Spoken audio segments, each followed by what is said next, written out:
else in the room have any introductions and announcements? Good news. That I'm off officially at 4:30 today. So we might Actually, I do have good news. The governor has given us my blue day off. Yeah. Oh. This is good news. I actually have a drag race for my Mardi Gras. You don't announce Fix where, it. what. Are you announcing what float you're on, what side, or? I am on float 16 neutral ground at the top in the middle. Which? Hooray. Crew of Allah. Thank you. All right.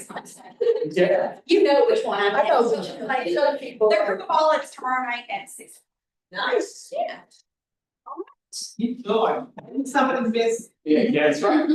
All right, and we'll move into approval of minutes. Those were sent out ahead of time. And can I get a motion for?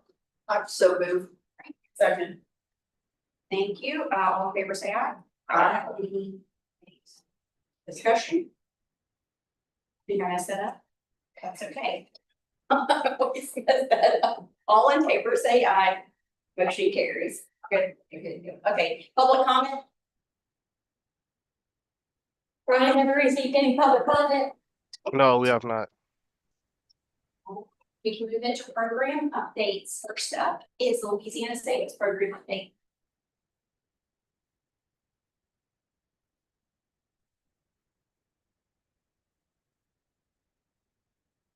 Good morning, everyone. Is this your first time? Oh, thank you. You tell us all the good stuff that's happening. We'll try not to ask you a lot of questions. I'll just speak to some, not everyone. That one right there. That one right there is always the one. They're valid questions though.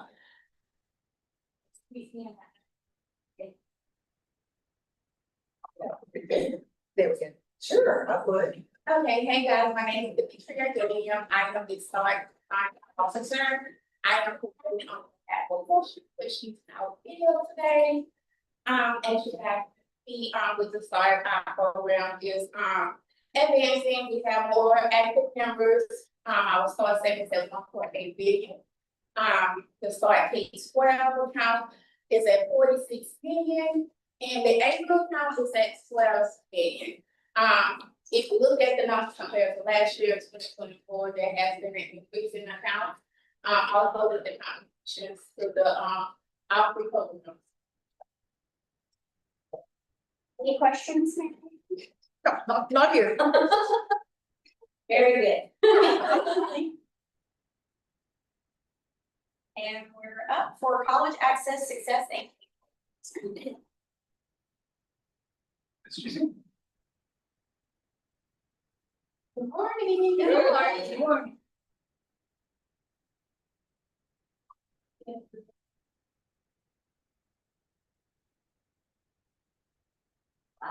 That's the clicker.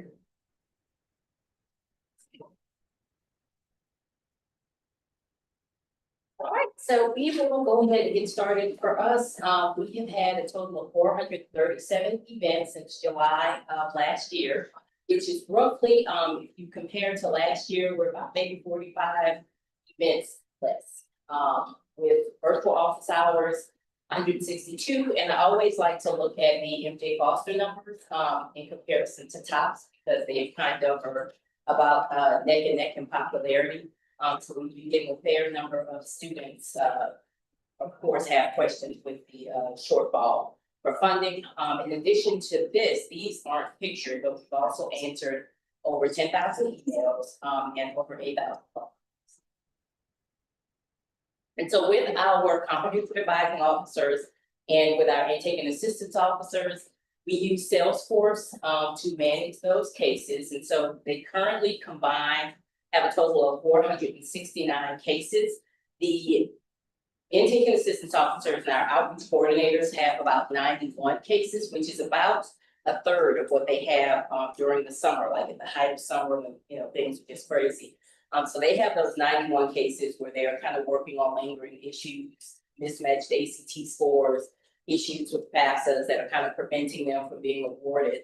Or if there's like an issue with billing or something like that, that we're working on with the school. And then with the CAOs, their numbers are still kind of stable because they're the ones that do the long-term advising. And so they currently have 378 open cases, which is actually not too far off of what they had for the summer. So they're doing advising, which is kind of longer term, so their turnover for cases is not as great as the IOs and the outreach coordinators who are kind of fixing those quickly to get those issues resolved. And so this kind of shows the cases by reason. If you look at that little purple part that shows the 62 to 13%, kind of up in the corner, that represents students who have multiple issues. The vast majority of students that you see up there are contacting us because they need access to additional funding. So help with locating, employment, apprenticeship, financial aid, scholarships. But then you have students that have multiple issues, including having trouble accessing wraparound support. And so when the comprehensive advising officers get those cases, they have their hands full because they're usually like multiple issues that they're trying to resolve with the student. And we hosted our Follow FAFSA Days in December, which are virtual events where the students and the parents can hop on and complete the FAFSA. We did send information out to our schools we had already hosted FAFSA completion events with, to let them know that, hey, if we came in during the daytime and got their portion completed, have your parents hop on with us and we can make sure to get the parent piece completed so that it's done. Right now, we are right at about 33% completion, which is below the average. However, compared to this time last year, we are about 5,600 FAFSAs ahead of what we completed last year. So really happy with that. And then Lakonga, who is one of our comprehensive advising officers, had a really cute event with West St. John High Schools where they did Pancake with Parents. And so she was able to facilitate that seminar to give them the information that they need as they get ready to prepare for graduation at the end of this year. Thank you. We also had another event with Girl Scouts of Louisiana. So we've done a fair number of events with them. My Law School College Advocates. The cute thing about this is that they have a good bit of middle school. So I know that we're used to serving high school students, and we have, let you, Kayla Grove, like design content. So whenever we have like middle school students or something that's just kind of slightly different from the population we normally serve, we're able to have content that's catered to that particular audience. So for several years now, have developed a very well customized live tour and game show. And so we have partnered with Girl Scouts of Louisiana East, probably for the last 40 years now. They continuously invite us to participate in their programs. And they've even modeled elements of their smart review after. So we're very, very happy with this partnership that we have. They keep asking us back, so show them. Perfect. And really excited about this. The talks with this partnership started, I think, in 2024. And so with the mobile lab, so Sola CC, they're located in Lafayette. They have a mobile lab that they use to kind of do outreach with their surrounding areas. So back in 2024, when we started the discussions about how we could kind of partner to kind of get work done on both ends. So right now, we do have 2 team members who are co-located in that area. Chelsea Hopkins is actually co-located at Sola CC. And then Damien Papillon is co-located at LSUB. So they're right there in that area. And it just makes for a really great partnership that has the mobile lab going out to St. Landry, Evangeline, and Acadia parishes to work with the high schools there. Our individuals who are co-located are able to provide FAFSA completion assistance. They're able to help with filling out applications, creating FSA-IDs, and whatever other needs that they have. So just really excited about this. If we could have our own lab, that would be great. But I know a mobile lab is probably way outside of a budget ask. But this is, I know, so it would be great. But this is a beautiful. You're gonna drive the bus? That drive fast, like stay driving, you know how they used to say, I had that. But I would have had to. You get a CD. Yes.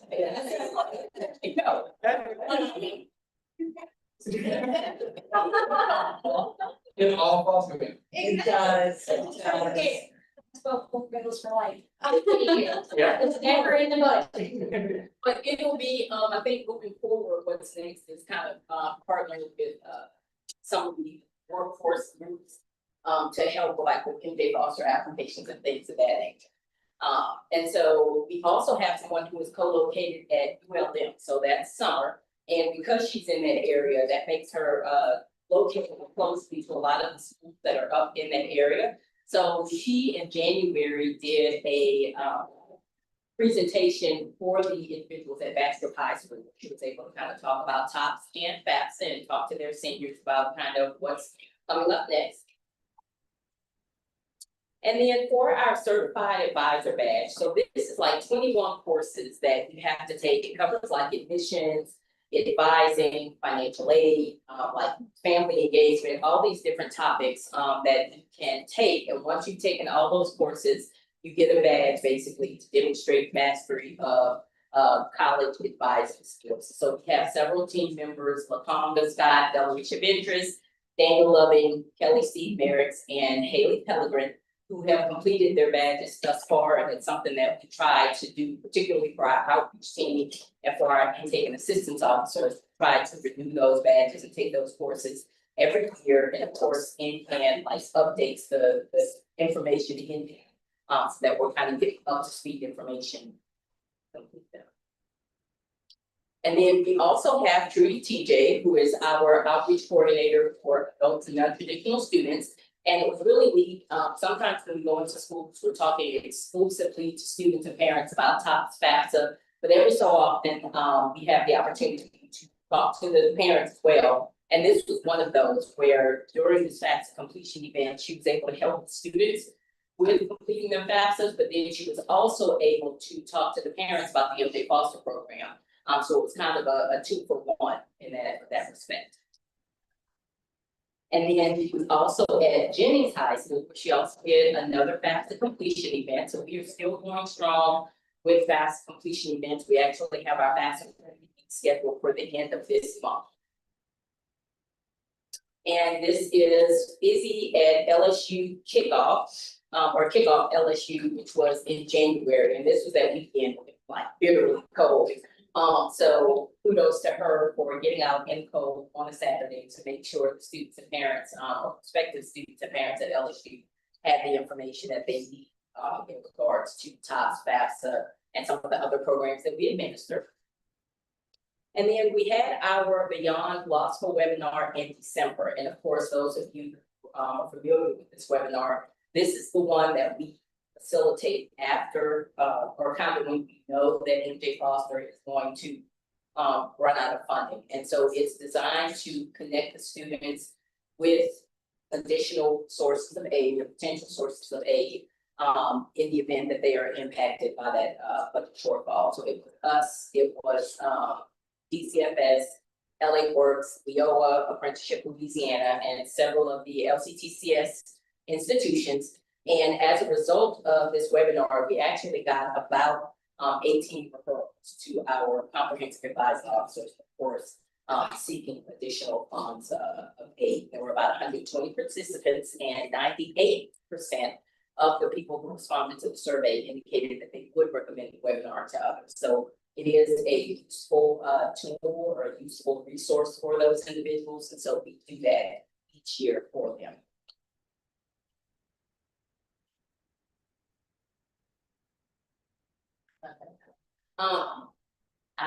So Untapped Talent is, and this is the second event that they've attended, but with the Untapped Talent, that is kind of involved, the justice involved, or justice impacted individuals, that April Bergens kind of leads the work for, and so they were able to attend that convening where they have a number of, I think it's 4 different work groups, in data, workforce development, adult education, and post-secondary adult education and policy. And so those individuals have been selected. April and Board of Regents have been working together, April with Dr. Bosford, in identifying individuals who would be instrumental or would be able to like engage and participate in those conversations that are going on. I think as most of us know, there's really no national like set framework for like advising justice involved students. And so we're kind of in the forefront of that. Louisiana is with the work that we're doing. And so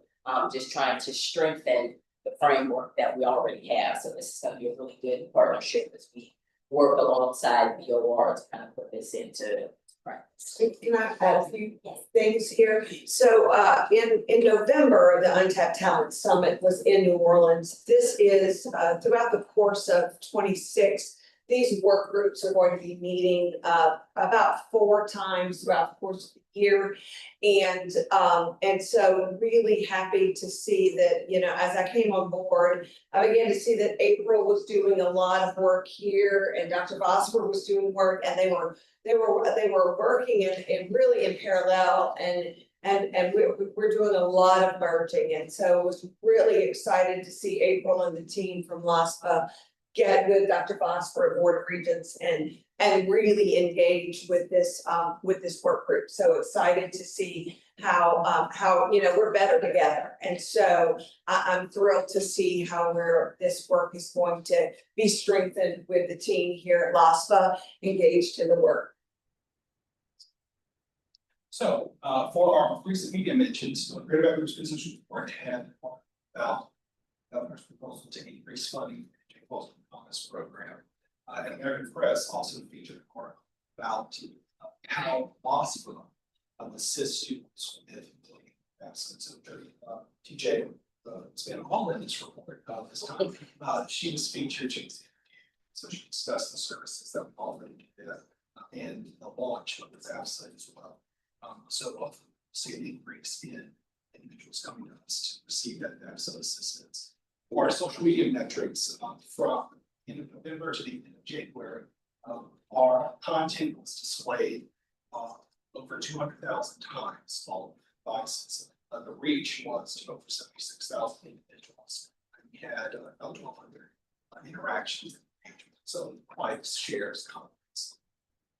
Our top performing posts, the countdown to our year deposits for our 529 programs, follow all facets in information regarding the age adjustment.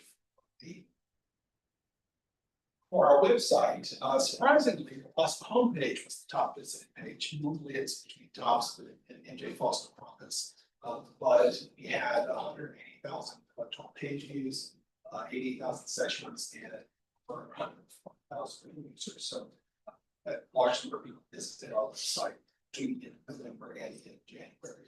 Hopefully, we're going to push out some more information and try to get the fast page up there as well, the top pages that way. The support services that also was there. We had for our employee engagement, the Lewis team has moved over to the 6th floor of Galvez. So we had event to welcome them. Very happy to have them as my colleagues on the 6th floor. It's a very cute event too. Jimmy did a great job. She did. Mental Health Committee for December, they transformed the conference room to a reading oasis. Jimmy bought furniture and had set up, had little reading books. Several of our team members were able to take advantage of that. For January, they had a vision board station where staff would sit down to map out what their goals were. And congratulations to Kizzy. The staff gathered and hosted a celebration of a shower upcoming wedding, which is going to take place on the 1st. So right around the corner. So very, very excited for her. She has been a long time team member here in Los Angeles. How long it's been? It's been, I think it's been over a decade. Yes. Yeah. I think so. But they're very excited. Well, it's just starting. Yeah.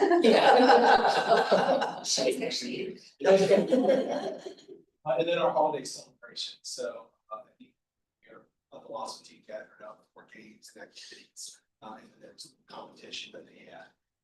Winners had certificates, and then one of the really cool trophies that Jenny always puts together. If you haven't seen her heart pump trophy, incredible. She actually made a little heart dressed up in like exercise attire that all. The key turkey is quite nice. Oh, see that. All the trophies. And we're having that competition now, so I'm sure that they're. So, yeah. So some of the things we have going on, February's financial aid parents funds. Programs that we have as well as other sources of aid for students, FAFSA completion, pushing out information, FAFSA free to be. College community attainment coming up in March, so we'll be partnering, and thus KCS. And with the Queen yesterday, so we're participating in sport college week, so they carry us over to community college. For our partnerships, we have the C Group School Visit, our Partnership Expo, preview days, Scott reaching out to our post-secondary partners, they usually the Lost Massive present. That's it. Pushing some materials for changes for 6, making sure that all the information we have there, as well as our external websites, are in line, FAQs, and all of that. And then our continuing partnership that we fast started.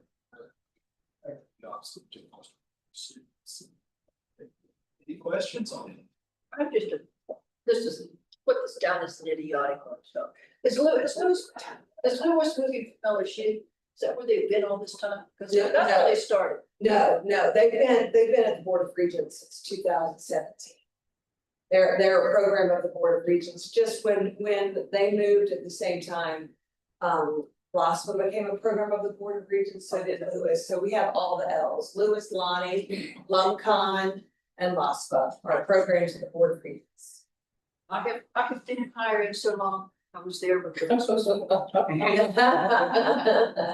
it's a great, it is a good example of how higher education can really do extraordinary things when everybody sits down at the table and works together, because Lewis is another one of those bright shiny stars. It's true. That we have, like Lumcon is another example. It's true. And we also have our website migration. So Lewis and Regents have moved over to their new platform, Lost and next. So if you take a look at the Regents, you see generally women look at it. That should be wrapped up. That doesn't affect me in any way what I look at. It's something I have to remember. I have not, thank you. Actually, well, I have a comment and then I do have a question. Comment I want to say is thank you for the one pagers that you're updated online, because I got a phone call and I was like, they're like, I need this in writing. I was like, hold on 1 second. And I was able to pull it. They're like, no, this is from LASPA. I want it from the Department of Ed. I was like, well, it's saying the same thing. Like, here's this one and here's this one. And it was easy for me to find it and to be able to present it right then. And it was sufficient enough. It had to do with like some of that's coming like in 2 or 3 years. It wasn't for somebody right now. And so I was like, well, Department of Ed hasn't updated. They probably won't give us the course code for computer science until it's reported. Right. But here's where it Right. says this class and this class need this. And so having all of them broken down by the year, like grad year or cohort year, we have to make the determination between the two. Right. The second thing, I do have a question, just for clarity. The April went from 26 to 46. That means they have to become eligible before they're 46? Yes, okay.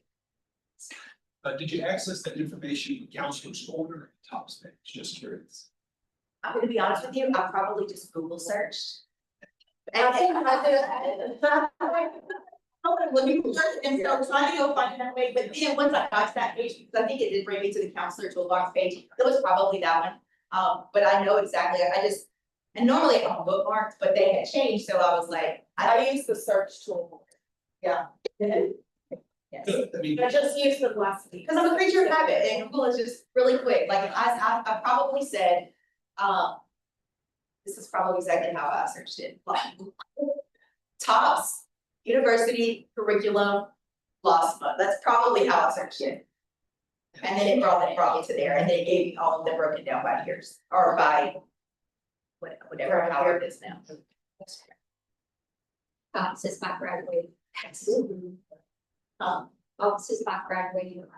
Right, but then we have cohort years, so like, I have my own little chart where it says, this is this grad year, because then we have early grads, but early grads are still in their cohort years, so it's a lot of.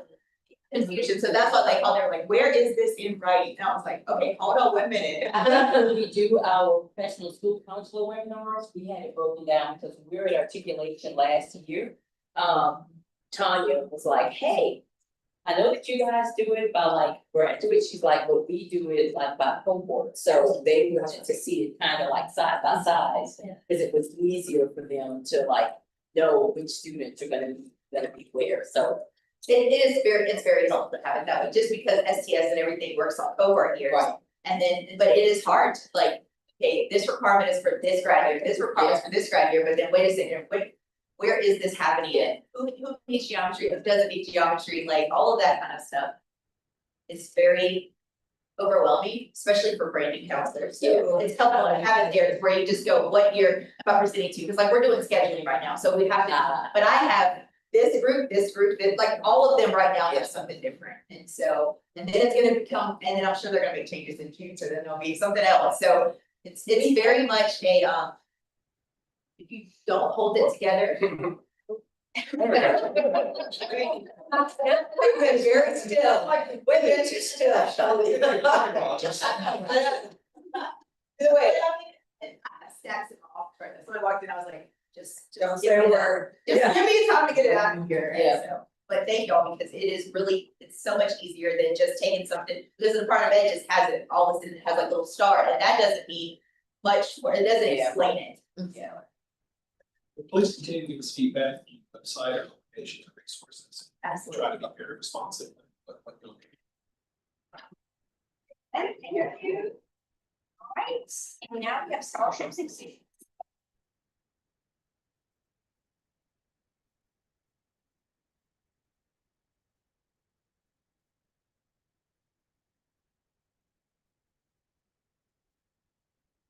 Good morning, I'm the board, this is Devin, but. For clarification, this is street.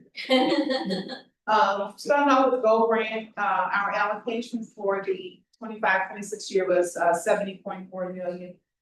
We're just starting to receive billings now for the spring semester. We did have 2T Louisiana Tech. So we expect to use all of the money. We do have a process in place.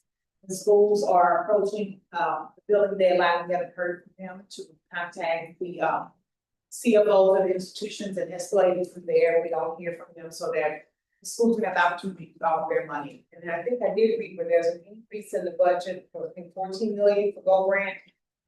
For the next year, that's proposal, so we may get more money. We've been at 70.4 for three, this is our third year in a row, 70.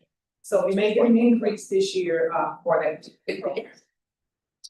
John R. Justice, that's the program where we pay the outstanding loan debt for prosecutors and public defenders.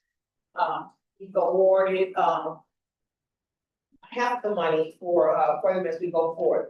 One thing to note is that the solicitation for this award comes out every July. And this year there was none. So it may come out later, so we may not have any new money for next year. Both for later on this year for John R. Justice. So what happens is we have to still continue to monitor the attorneys that have previous awards to make sure that they're still working in one of the other fields as a prosecutor or public defender. So we've been doing this award since I think 2010.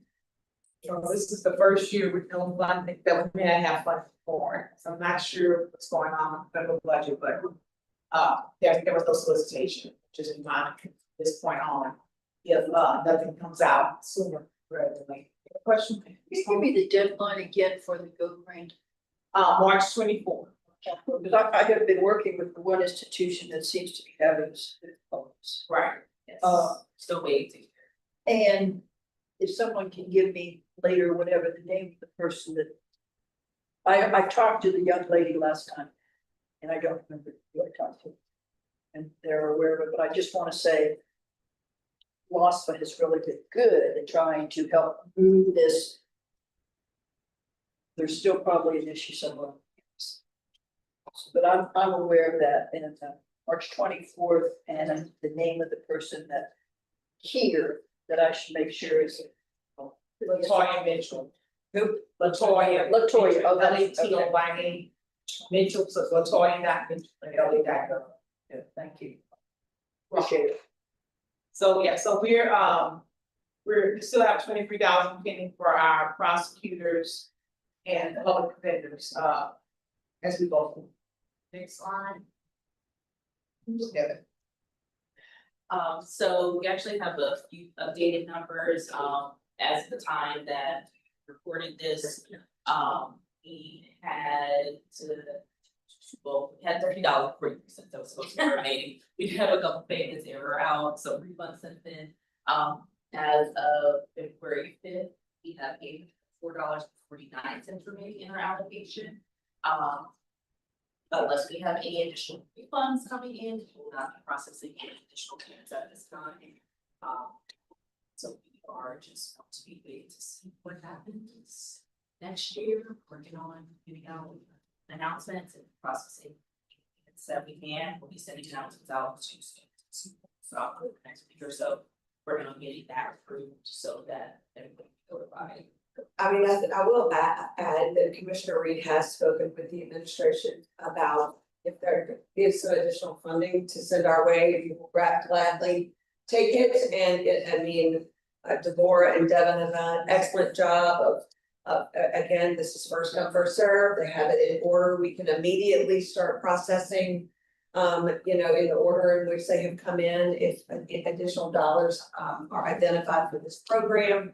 At this point, that has not come to pass, but the governor has identified an additional has put an additional 14.5 million in his executive budget for the MJ Foster program next year. So that's in addition to the 9.9 allocation. So we certainly are going to push for it to stay in there for the to make it all the way through session.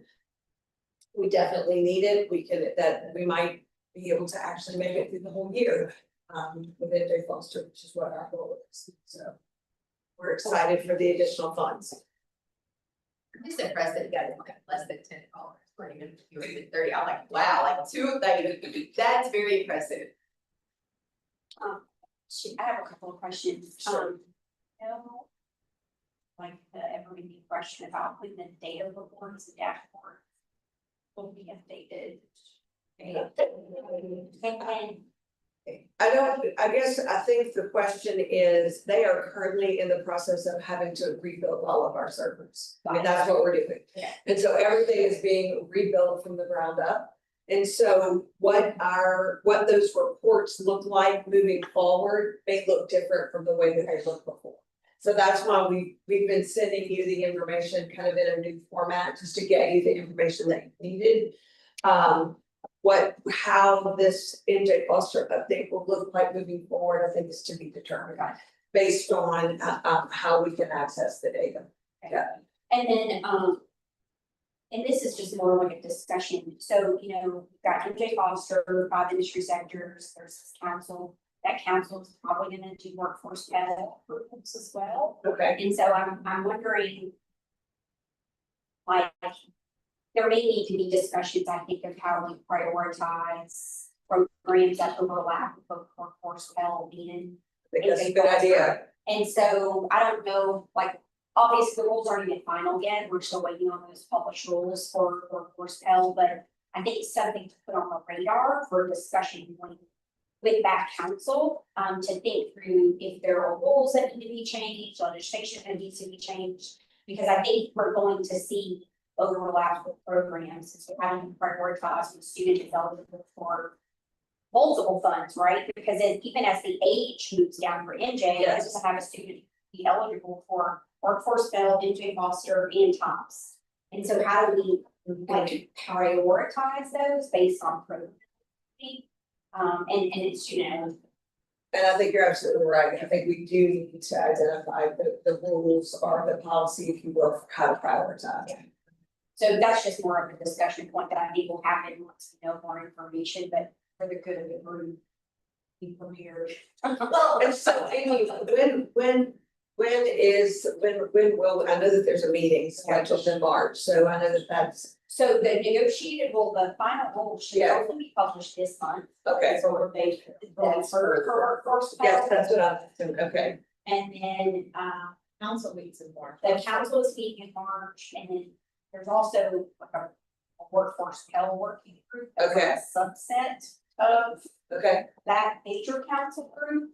That we're kind of working through, and that topic has been brought up kind of at all. Right on. To great. discussion about. Can I ask a question about that? Because I'm I'm on some kind of call that I'm not entirely sure how I got on it, but I think it's Shio. But I'm still on it, right, okay, yes. And so, I'm on it was originally for the FAFSA workers, but then when I'm on these calls, it's like they're talking about this work personnel and like. That's a little bit foreign to me right now because it doesn't affect me directly, but how do people access the workforce Pell? Is that? It'll be the same exact way that they access regular Pell. It's But the short-term- programs are gonna Short-term credentials. Okay, but it's coming federally, that's not coming from LASPA, right? Right. That Okay, is, no, it's a federal program, so the student will still fill out the FAFSA application.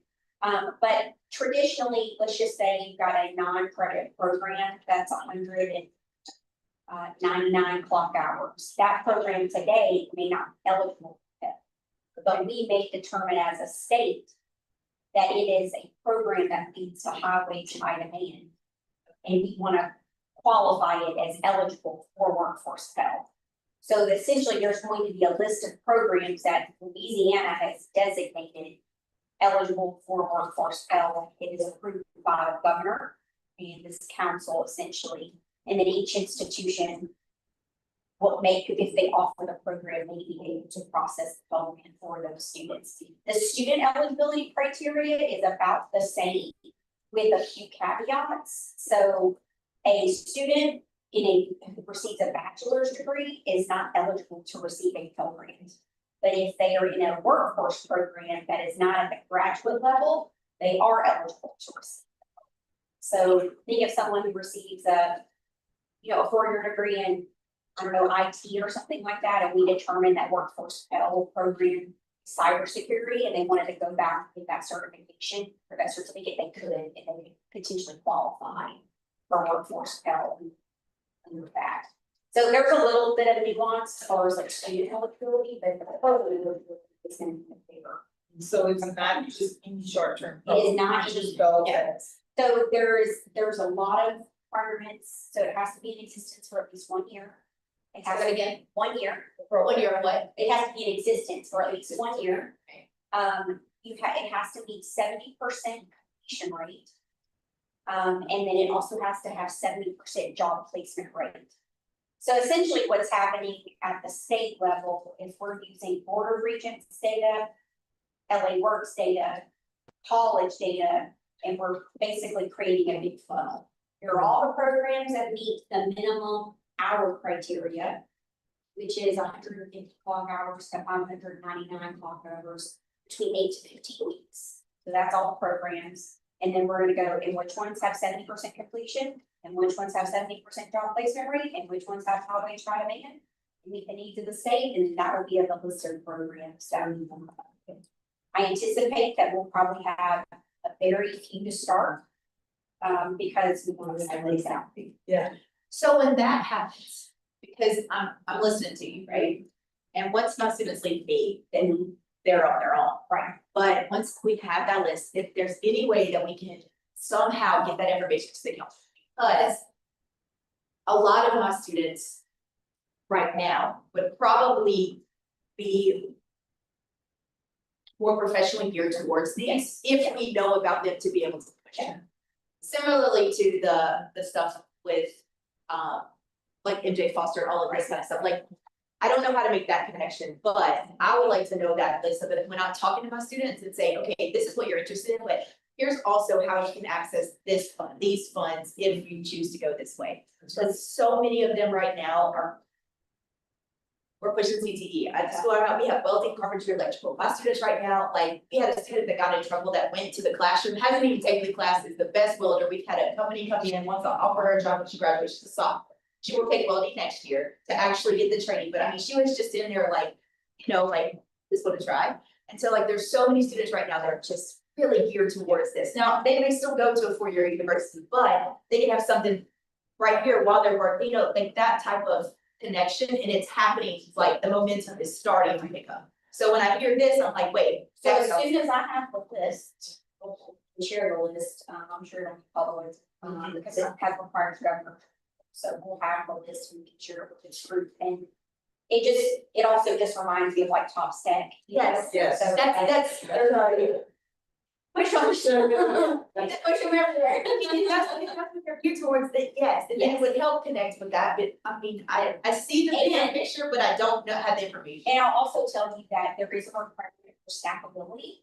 So think of a student, maybe starts in Workforce Pell, a program very short, but it stacks into an associate degree that is covered by Topps Tech. If they have a year to enroll, Correct. then they can pathway themselves into an associate of That's where my mind is right now. Yeah. But when it's public knowledge, it doesn't always get to me because I'm so consumed in what I'm doing, I don't always just see what's happening. So, I will definitely share it with this group. I would like to share it with others. So Amy, we talk about the national. You talk about stackable, for instance, on the healthcare side.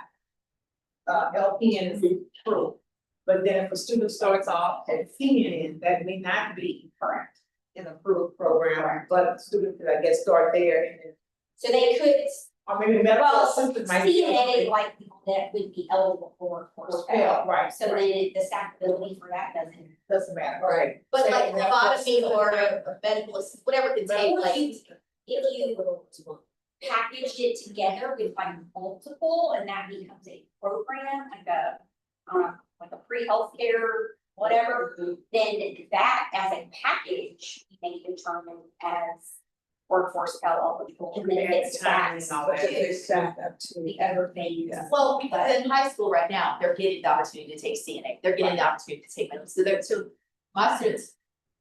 Well, across the state really are graduating with certifications already on a path that would go like that, so I mean, figuring out how to make that all go together to where they benefit, the state benefit, the school benefit, everybody benefits. It's like working together instead of like teachers on parallel working, which is what a lot of it is right now. So. The development framework, solve it's all. Right. Once you develop the framework, then you have you can branch out. There's options. Right. I mean, I think because of, this time next year, we're gonna see so many pathways for funding. So depending on where the student is at and where our money is at, they could qualify for workforce, they could qualify for Top Second, they've lost their EOA, so I think there's gonna be a lot of opportunity for it, and we'll have a lot of programs that will now. Well, and even this with the work keys, like, with the state school score and like more schools testing for like, I think this year right now, where we stand, if it's not finished testing, it's like. I think we have like 33% of us seniors, would potentially be eligible for Top Tech. They weren't before. Right. And so like, I think there's gonna be an increase in that, seeing how that connects to Top Tech. Oh, you have a year to claim this when I tell them this, but you don't have to do it right out of high school. But you wanna go ahead and fill out the FAFSA, so like the conversation is all coming together for them and they're starting to pick it up. But like I said, if it connects together, then I can see our Top Tech dollars being utilized, more because they can see how it can benefit them on their journey. Tom's Tech early start with, the requirements are gonna change next year where they can take a course based like on council recommendation, so. That would, so they don't have to have the 15 magnet ACT anymore. Yes. And so with that recommendation, that student may have shown in class. So that one, so that funding pathway. One of the interesting things with workforce Pell as well, presentation you said what GMO. And the initial rollout is going to be to establish programs, but a lot of institutions developing short-term programs to get in, I don't say get in on it, but they're getting in on it, it's funding resources, but you'll have an expanded number of pathways for students to pursue these types of credentials, so more institutions will have accessibility, so you where a student may have to travel somewhere to go to a specific pathway. Now they might have one at an institution that's nearby, and that institution has launched the program, once it hits its year, it evaluates cohort, completion, placement, all of those things, and now that represents a pathway that's closer to location. So I think it's gonna continue to ramp up, where my biggest concern is, well, I think it's the dollars behind. Is that you have a dedicated pot of funds with all this talk right now about health, shortfalls, teacher, we can expand health to, you know, to new students and new populations, and obviously budget costs. Current administration is not keen on increasing budget, so I'll be interested to see where this goes, maybe to find funding availability, but I think a lot of institutions are starting developing these short-term credential pathways where they traditionally think like that. I think 4 years we're gonna Oh, 100%. start like space. That was the conversation. The next program is Scholarly Challenge for our students who finish YCP. And they used a good amount of money in the fall, so that program is $50,000, it was meant to be spent down.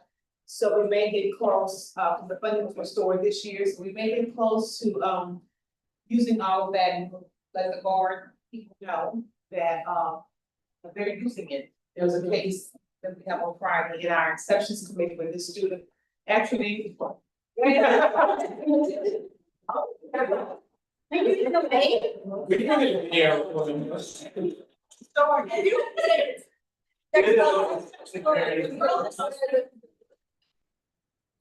So student actually made it 25 in his ACT.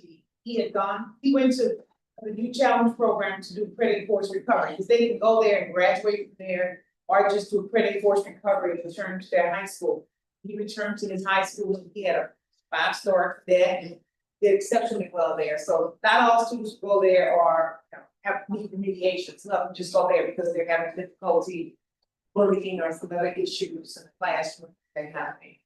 But it's been a successful program for students who and you know, the graduation rates, the completion rates weren't that high when they first started, but one of the Lieutenant Paul said, you know, for these students, that's their first opportunity into post-secondary. So even if they don't make it through, they have the opportunity, some of them may go back once they get their act together, whatever, and realize how important education is. So they've been pleased with the outcome of the challenge. Let's get it awesome. Thanks. The top sector. Something. Rhonda had those swans. Brian, Think you put it in there? I did. I thought you. I apologize, I will send it to you. Apparently miss putting it in here. But I don't have it, again, sorry. We're doing bills for the spring semester 14 class day. There's an adjustment of those because of the ice storm in North Louisiana. Some schools now with the availability of virtual learning didn't really miss a beat, that sort of thing. So I think we're okay on the numbers. I don't have that with us, but Rhonda has it down. I think we're okay. Yeah.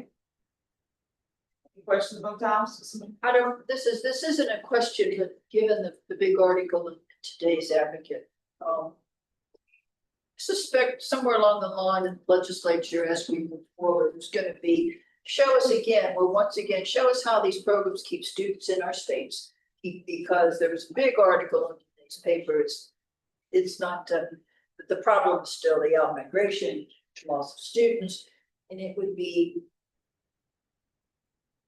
fantastic if we stepped up, if you could say, look, these kids that we do all this for are the ones who stay in the state. They're not the 55,000 that are leaving the state, and because sometimes legislators just think things differently. I also think something to think about, like a lot of these people, if they're staying in state, they're kind of thinking about it in a long-term way. Like a lot of my students, I know that they are thinking, I'm gonna go to med school, and even though I wanna go out of state, I'm gonna go here. These people always come back. like, I can tell you, most of my students from my last class have come back to Louisiana because we're just, that's how we are here. We're very family oriented, so I know there's no way to track that. You know, I don't know. if they're going to law school somewhere else and then returning home, or, well, not law school, hopefully they're not doing that, so they have to learn a whole nother system. But, you know, a lot of them do med school, PT school, OT school, and they're going out of state for those things. So I think some of that might be. Well, and you know, you've all heard the discussions and the questions before, like, okay, we need to make, if they go out of state and they don't come back, they're gonna have to repay. Well, that's gonna, they're not even gonna bother to stay in state to start with. Yeah. If they do that, so the information is here and the support is here, and you all know how this is working, like in the schools, and it just legislators just don't get it. And I think some of the majors also, have students going, I was reading the Washington Morning Borough Queen. She went to veteran country day school, but she majored in quantum physics, so I don't know, not bad, Yeah, I mean, there's a lot. I mean, like, one of my close friends, you know, one university, for her space engineering.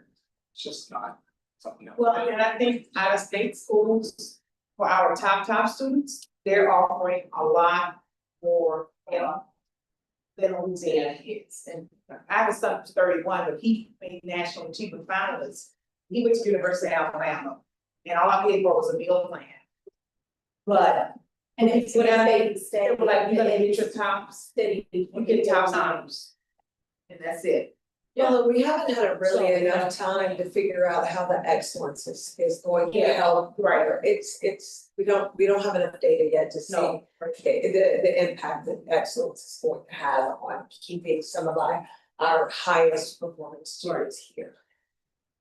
Too, that I think about high performing students is that they may have to accept a award before they know they've been awarded tops. And I mean, we tell them like, you know, the tops were not compare it, but that was one of the things, we did a study about 2 or 3 years ago that came out about high performing students is that Yeah. I have an offer on the table, but I have to Right. accept it by April 15th because that gets posted on. You know, and I don't 100% know about And some even that, earlier. and that's an issue. Like February, but now it's got, so people say, yeah. Yeah. So that's an issue, and then I have a friend whose daughter is a recruiter at a college in Mississippi.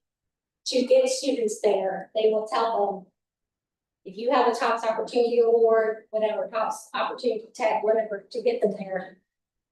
They're giving them scholarships now that match their TOPS award just to get them to that college. So. Yeah. They will give them a scholarship just so that they would go to that college. And then they can go. And Just it's like a button. see, The neighboring ones will wait the out of state fee. if you're gonna see a large. Shift in the next 5 to 10 years, particularly because the competitiveness for students is going to ramp up with the different clips. So you're gonna have institutions that are completely throwing the house of students because their in-state enrollment is going to fall dramatically. Just to make sure to not go into any kind of negative financial situation. So competitiveness for out-of-state institutions is all going to ramp up. That's critical. So there has to be some kind of tie or instead of you need to kind of house has to try to get value proposition like say it extends beyond just education opportunity, it extends to financial opportunities here.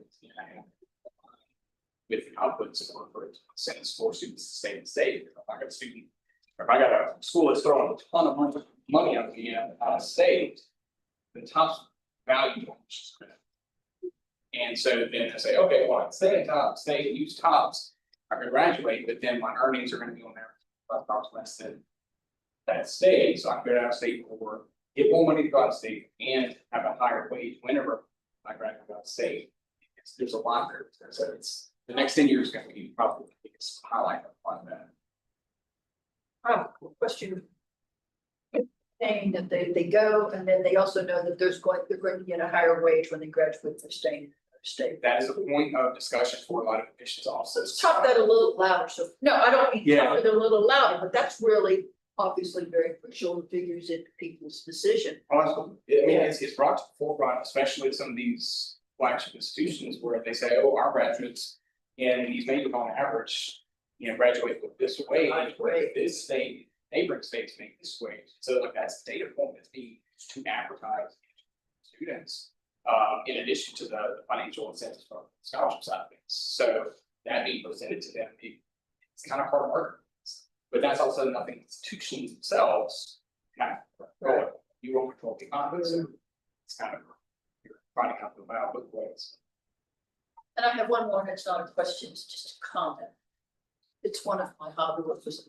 Thank you to those of you here at the table that just now referred to students as high performing students, because I am really. When we talk about people being the best and brightest, and we're losing the best and brightest, well, if you stay in the state, then you're obviously not the best and brightest, and that has nothing to do with it.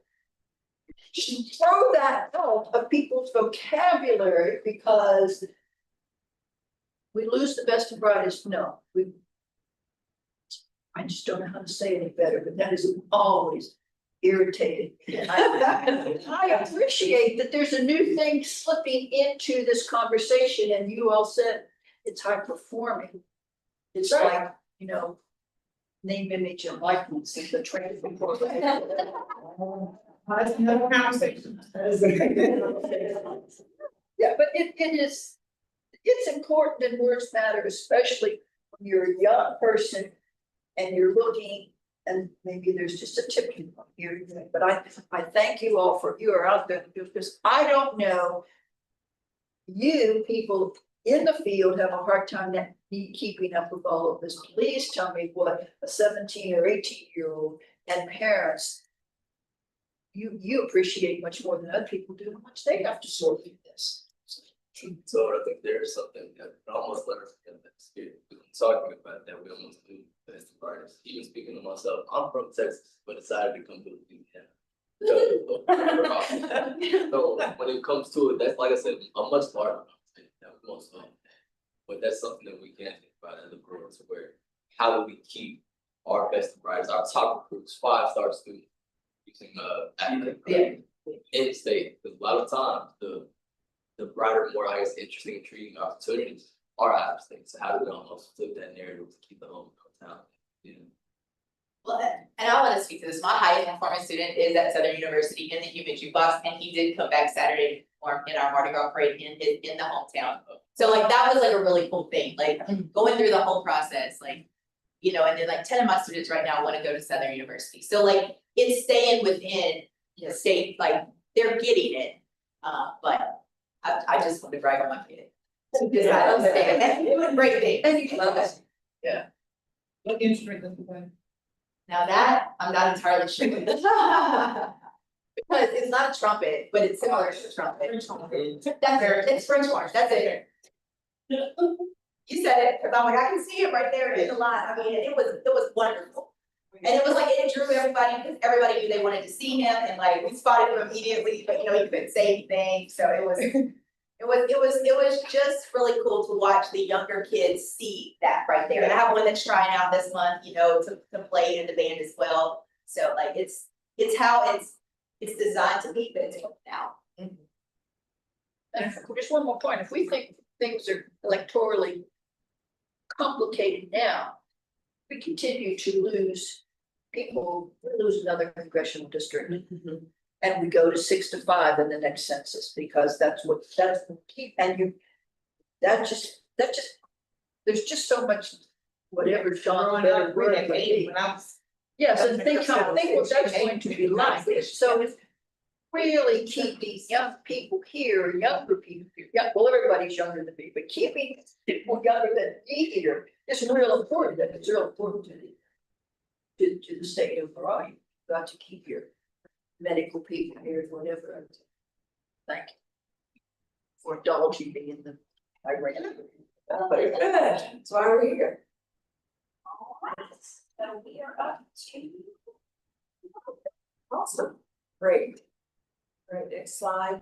So I wanted to talk a little bit about kind of what we are in the process of doing, as many, I mentioned earlier here today that, the LASPA, as you know, it's the tagline on everything, that LASPA is a program of the Board of Regents. LASPA became a program of the Board of Regents back in 2016, but we began probably, Robin, help me out, when HR moved over. When was that? Was it just 2? It feels like it's just more than that. Oh, well, we're 26 now. Yeah, it was 23 years ago. So 3 years ago, we began to start moving some of the back office operations and merging them between the 2 agencies to create more efficiencies as we began to look at these 2 agencies operating, as I said, we're better together, operating as one. And so we are in the process right now of merging Board of Regents LASPA. LASPA will retain its LASPA-ness, so I like to call it. But we want to be more, as we say, people-centered, data-informed, and mission-driven, so that we can develop talent so Louisiana prospers. And I don't know who has the clicker. Clicking. Okay, great. So I want to talk a little bit about, we have been merging offices, and we've done some, it wasn't just Lewis that has moved to Galvez. The proprietary schools office has moved to the Galvez office.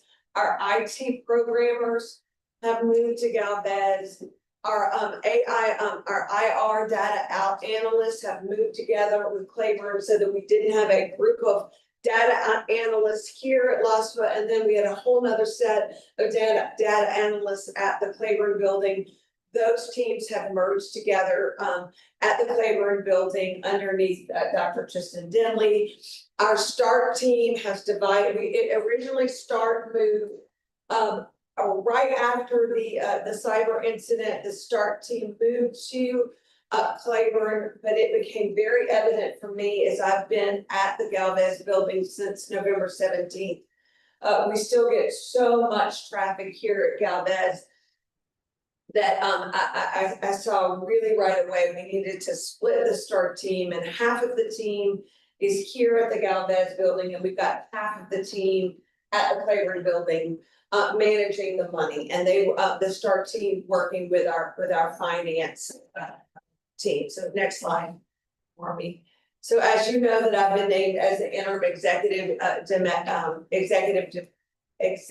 director, excuse me, and that it plans to the group that's going to retain its LASPA-ness will remain underneath my leadership at the Board of Regents.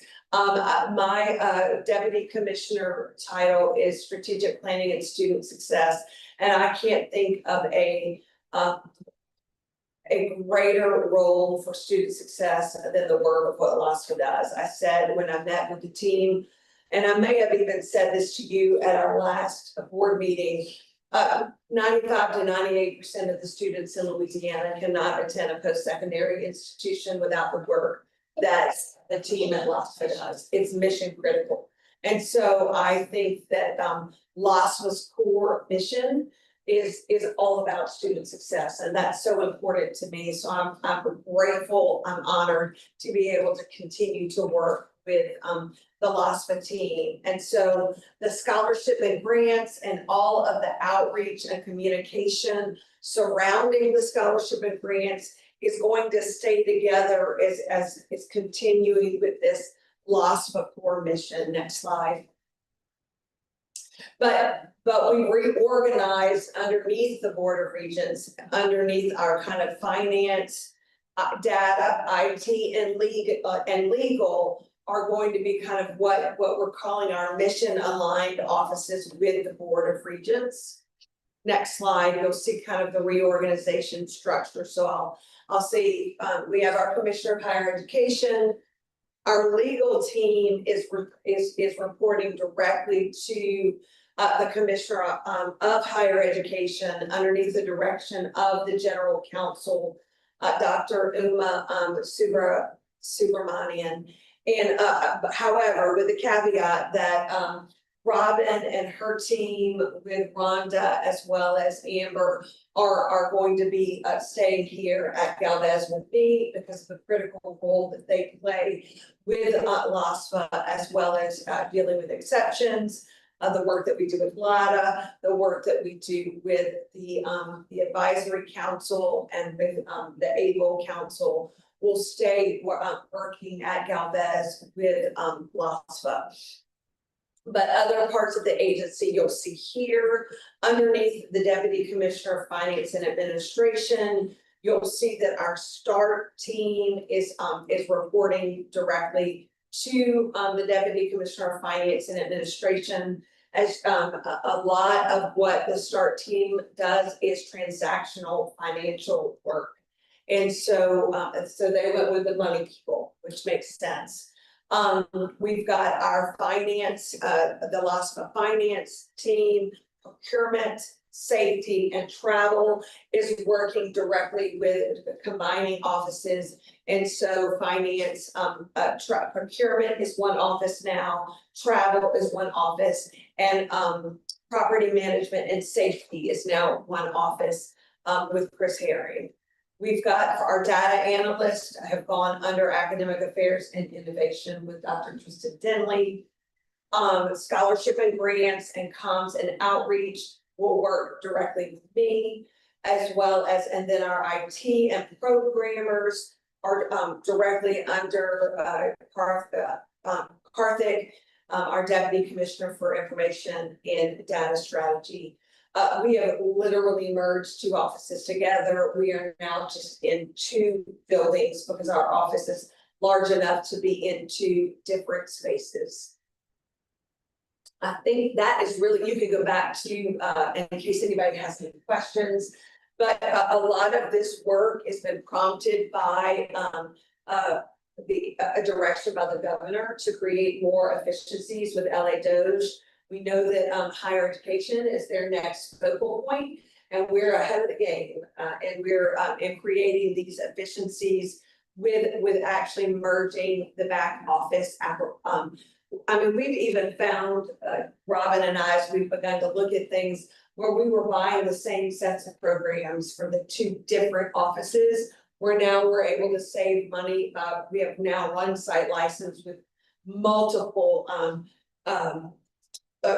we may be able to, when we're buying one site license, we may have a few, we're saving money, but we're not buying two site licenses for software packages for two different agencies. So really being able to look at where we can be more efficient and provide better services to our constituents. So I'm very excited about the work moving forward and excited to be continue doing the work moving forward. Any questions? Yes. With regard to the efficiencies. Yes. Fully understand the need for it, understand the direction for it, but there are also areas where investment, in my opinion, is needed. For example, for your execution of funding mechanisms for institutions. One thing here constantly is, oh, well, the system is very old, the system is very old, the system is very old. And we run into issues where simple data matching is not even perfect. And so you have student records that are not getting processed in a timely manner. Students, institutions, hey, where's my tops? No, so reach out to the list organization. They're looking, oh, well, this person's middle initial was different, so their ACT score didn't match. And so when we talk about, well, the system is old, that's what I see. So efficiencies in cutting costs, obviously understand that component, but you speak on any initiatives to try to modernize or be more proactive in enhancing some of the existing systems. So that way the basic funding mechanisms, forwarding and stuff like that can try to mitigate a lot of these issues sooner. Because as we talk about students going out of state, the student doesn't get determined eligible for COPS until July 1st because a middle initial was different than the T score didn't match. And they might have already committed So I can't speak in specific terms, but I can speak in general terms that yes, that is part of our greater plan.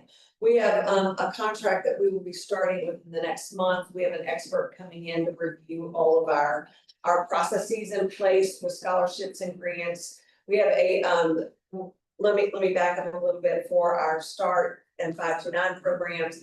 The governor has put an additional 4 million in his executive budget to help us modernize the processes for START moving forward, okay? So we know that that's first. So then the next phase 2, will be, we're going to be looking at our scholarship and grant program and how we can modernize that. So yes, that is on the horizon. You're just still my thunder a little bit. And I'm living on ahead of the game. Not there yet, it was gonna be in a future presentation, but yes, that is part of the greater plan. Big reveals coming. Yes, big reveal is coming. And I will, as part of the rebuilding of the server that was mentioned Yeah. earlier, they are updating it to a more, new, I Yes, guess, yes. computer language. Yes, And that's what's part of taking the so long. Is, yeah, why it's taking so Yeah, long, that's so right. that those matches can occur. That's correct.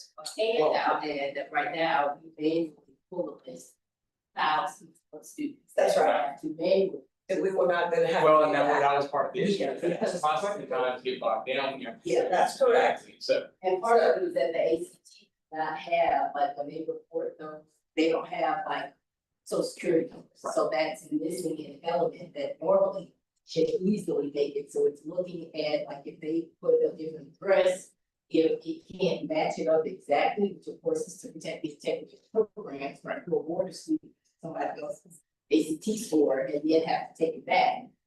That would be incredibly unfortunate, but hopefully we've asked before, like, if there's a way for them to like tweak the programming a while back, to make it easier to try to match those, because that's one of the biggest things is ACT scores, like if it's not like across the board, it's like, oh, just hang out over here, and it's like, no. right, and that's it, you know, we got hit up a lot this past summer from students for reaching out. I had a former colleague from my time at LSU who reached out to me about their student and said, why don't they have TOPS? And so after I reached out to a colleague, she said, oh, well, it's because the student's middle initial on their ACT score was different. But the first name, last name, they were like, some of the key basics were matching, but because the initial didn't match, then they're also in that process until somebody called it to attention and got. That's right. So situations like that were replicating some for various students. And I'm not saying that, you know, obviously working in aging infrastructure is not difficult. That's fully understood. I'm back in Microsoft also, all the stuff, so I understand that. But my concern was with the discussion as it relates to finding efficiencies. If that is pushed to the back burner, then it continues to. It's actually part of the efficiencies is part of the future of LASPA, is upgrading the software packages. Love it. Okay. With names, suffixes, and if they have a hyphenated name. Or Like the the last address, street address. Right. Yeah, Yeah, same all thing. of the random If they put 319 Oak, and then something else has 319 Oak Street, But yeah, I mean, we have search match rules for ICERs that do very much the same thing. Yeah. And we go from, you know, most restrictive, least restrictive within a certain tolerance rate. So I'm fully. How long will it take for this, or is it already in place, the reorganization to happen? This has already happened. It's happening right now. This, yes. So this won't really affect how we operate. You won't see any difference with how you operate. Any other questions before we go on to new business? I think I have one more question, where's the paper? Across the weekend. Yeah, Oh, it's okay. like halfway between Capitol Lake and the casino. It's right, river. Yeah, Okay. to the river. The big. I've been there The before, big I one. thought sure that was the same. Yeah. one. Yeah. And then you'll For match. meetings.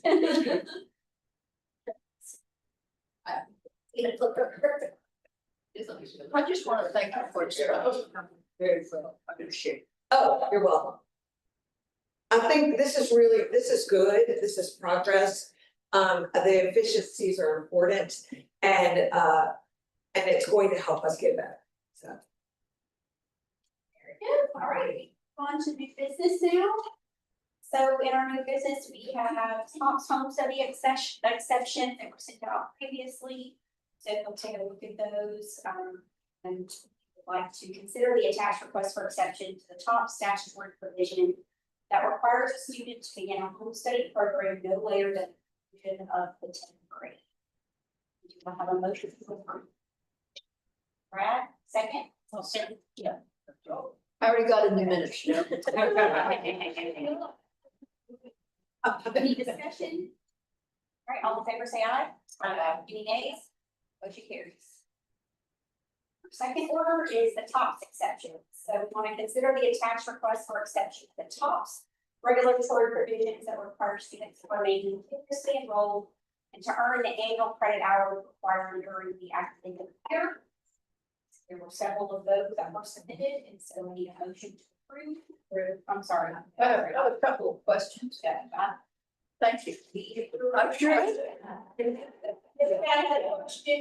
All right. A couple of them, one of them said, one of them was, let me get mine.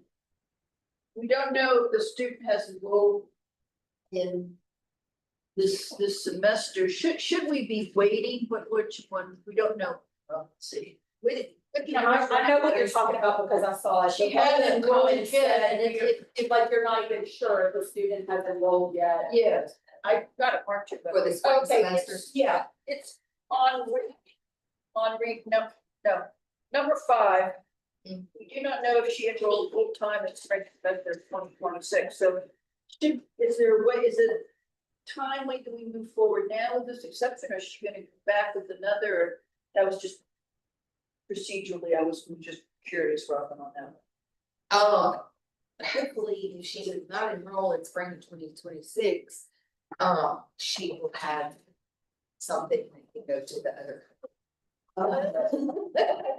So it doesn't take quite as much because, but you do have the option to defer if you would like to do that. But the only concern with that is if she is enrolled for this semester, then her TOPS is gonna get delayed again. And it would not get paid for this semester, which could also cause financial difficulties. So in this instance, we're just trying to get that, because she hasn't paid yet. Yes. Yeah. It's addressing circumstances prior to the semester, so that way it's primed and ready to go. Exactly. Exactly. She was one of the ones who immediately sent in her documentation, and we appreciate this. Okay. Any other? No, yeah, I have 2 more. Okay. What, is number 9, I do appreciate putting it in there that the administrative. Dr. Grant.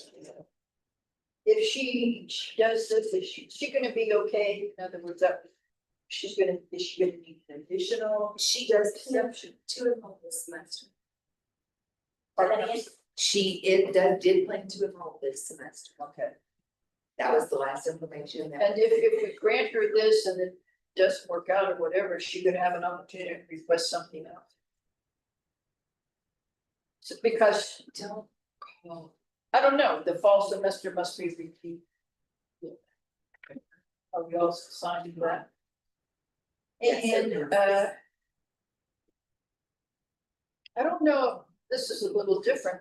I would like it to be noted for the public record that number 10 Alexander, the advisor who said, if I had advised the student differently, actually stepped up and said, I could have done more.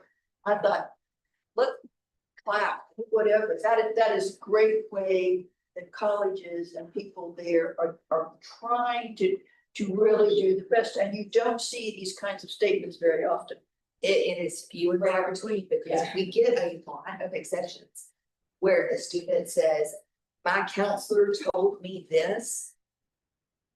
Can you get a letter from him? And it is very few. of counselors Yes. who will actually write, that was my bad. I should have counseled better. but we do get them.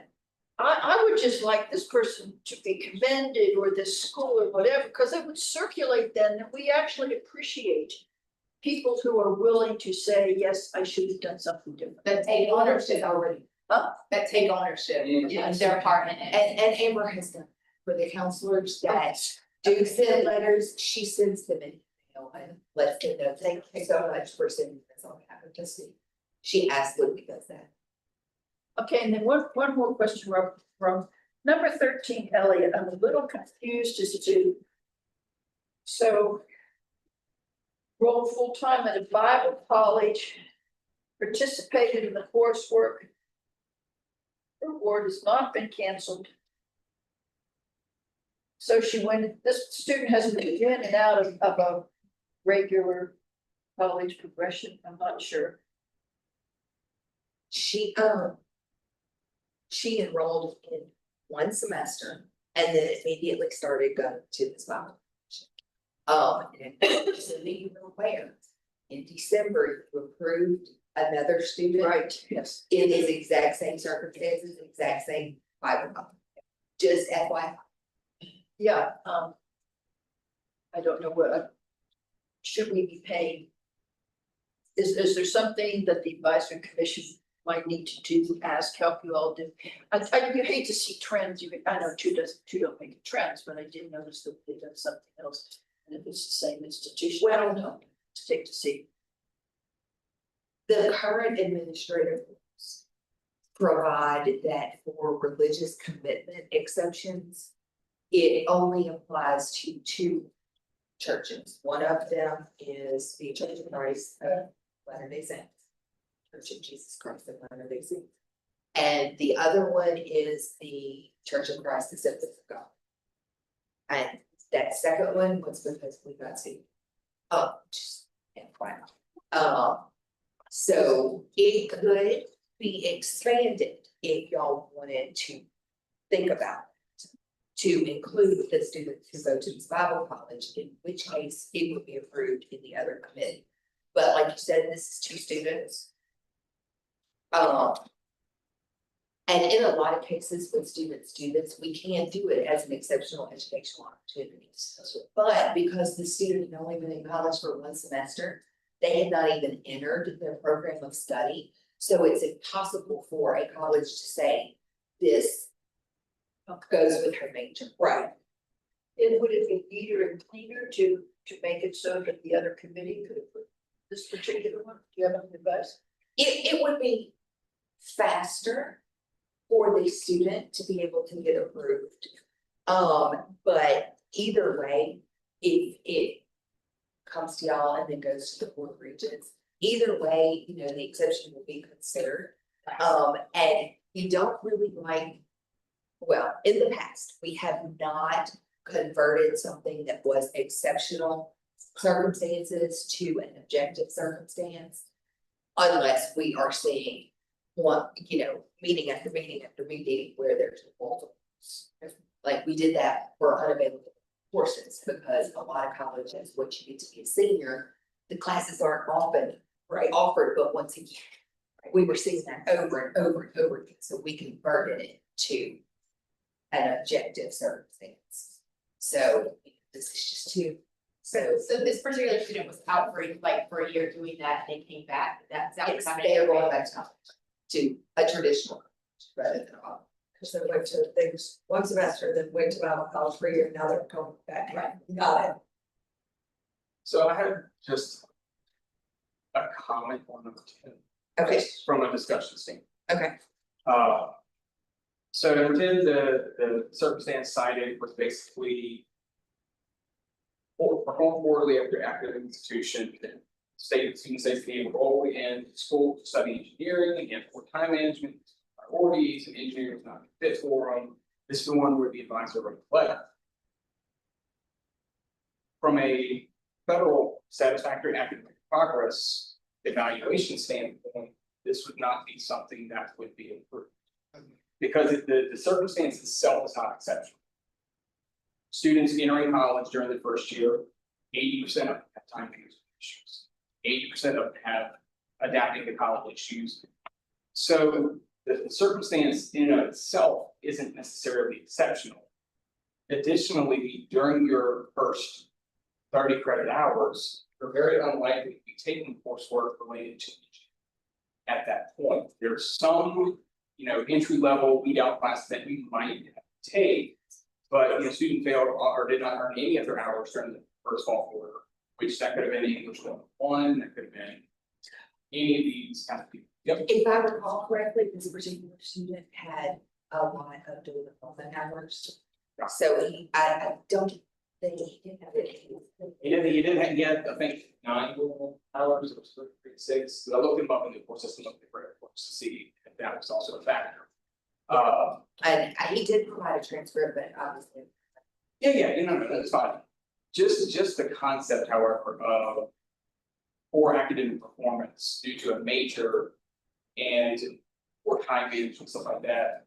From a satisfactory academic progress from a federal muster standpoint, this would not be an exceptional circumstance just because greater than the population deals with students that probably had the same exact scenario that didn't submit an exceptional request sometimes. And if this was a known pathway to get your COPS exception approved, then you would probably have 500 because the number of students who lose their COPS, I was one of them.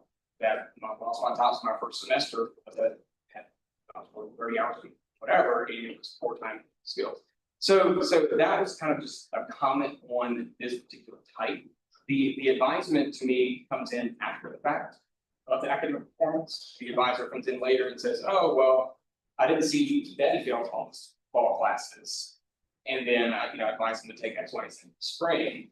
But ultimately, the performance of the existing classes prior to the major change is still the obligation of the students. And then, I do understand what you're saying, and I get that from a federal standpoint, this would not be something.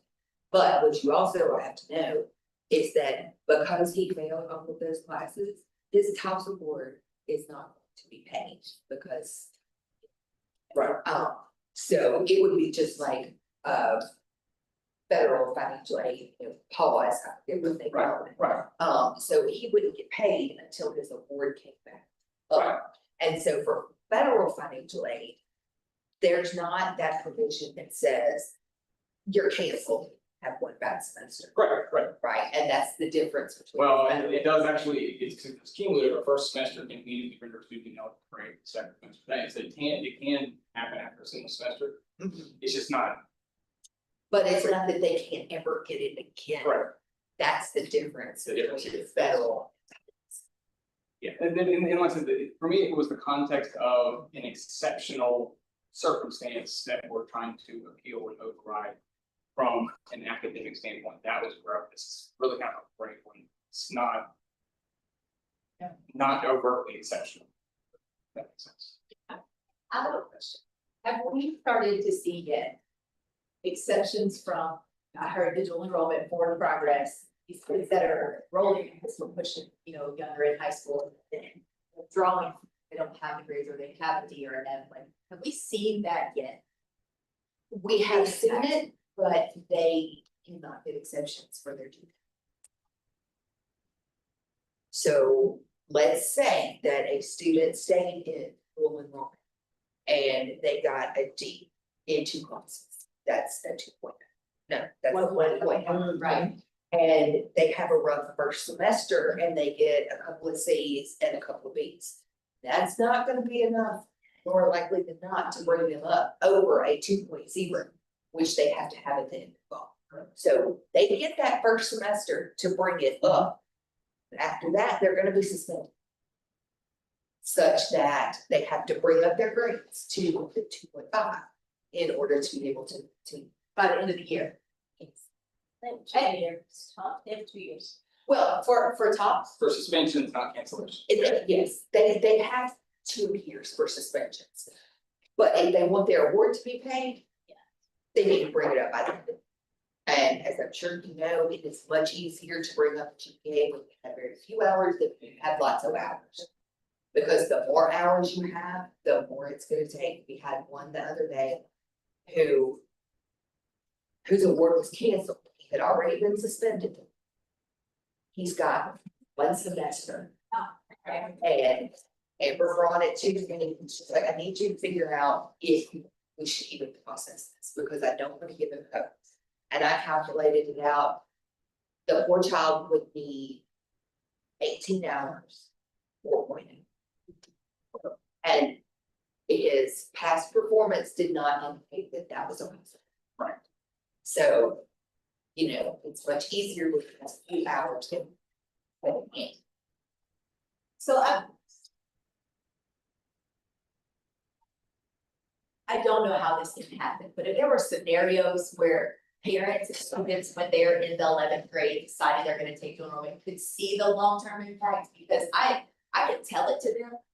And they really wanna take this class, they really wanna do this, they really wanna push for this, but they don't understand how it can hit them later if they don't have this, because I mean, there are students right now, I mean, like this one, hey, they're just not doing what they need to do in this math class, they're just not gonna make it, so but if they do this, they have to withdraw from both of them, so then it'll be 2 Ws and like just, I don't understand all of that after, again, after they leave me, there's consequences. Right, and the withdrawing from both of them could end up in them not being full for financially that first semester, which are two folks that here. I mean, dual enrollment impacts financially now, because we look at every. From the first semester, with TOPS, they get the one semester, so. So like, if we could come up with some kind of presentation that comes from y'all, because like, I'm not enough. That to say it, like they hear it, but they don't, well, they don't believe, well, that too. Because I'm doing the scheduling right now. Yeah, it's very hard because we wanna push it, and then you're talking about a council recommendation, I mean, that's really hard on council, but I don't teach them, like I know my students because I'm at a small school, but if you're at a school where you have 400 students on your caseload and there's 2,000 at the school, you don't always have the ability to get to know those kids. But just see the impact after they're gone, and then they come back and they're saying something, and it's like, if they would have known then, and they don't wanna hear, they don't believe us right now, because this is what we see. Yeah. But like some kind of way, and I've asked for this with, we got a new person in our district office that was hired to do like registration, and it's kind of some of the stuff, and so trying to pull it together where y'all's institutions can explain to them how it can impact them negatively. Positively, yes, we see that, but how could this decision impact this?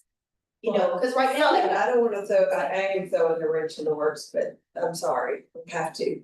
Amy, I wanna ask you, Dr. Cable, I wanna ask you a question, are any of your institutions, you do a course choice modality? Because you have a whole course choice modality where you're in the dual enrollment course, and there's a point where you decide whether or not you're going to keep the grade for your college transcript. Okay. and my So we want to To do that, because of this very thing. I mean, we think it's a good thing for them to have that option.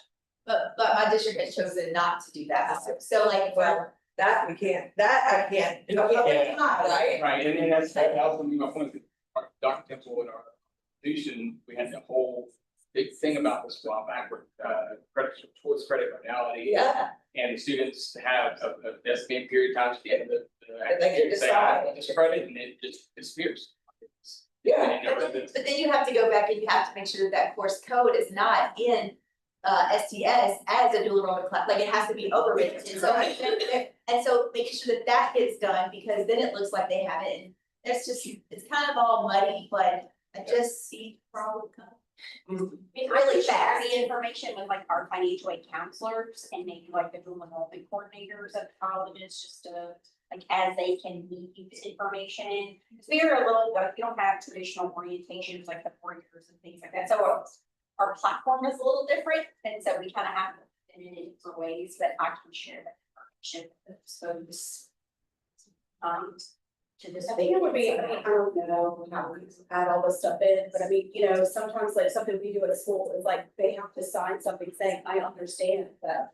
All of these things, because our students are signing up for classes and they have no idea what's going on, even though I'm literally walking them through the process, and these are high achieving students that are driven. And some of them still don't meet, I feel like, should not be accepted into the class, like, I think that's all the institution, you know, to decide what they think should be accepted, and sometimes it's just too low, to be honest with you, to be successful in a post-secondary institution. Yeah, we have 2,000 plus dual enrollment students in Southeast. It's not an insignificant population, and so it's. The dual enrollment and just the downstream impact of it, we can articulate it in a million ways, but it's a lot of times it doesn't register to them until it actually has. Right, any other discussion about the TOPS exceptions? If not, I need a motion to approve. I'll make a motion. All right, Christina, second. Sorry. Go ahead. All right. Like taking turns. All in favor, say aye. Aye. Any nays? All right, motion carries. That is. Our next meeting is Thursday, March 19th, 2026. Now we are at adjournment. May I have a motion to adjourn? Right, motion, then a second. Maybe seconds, I was like, damn. And all in favor, say aye. Aye. Nays? All right, motion carries. We are adjourned. You have to.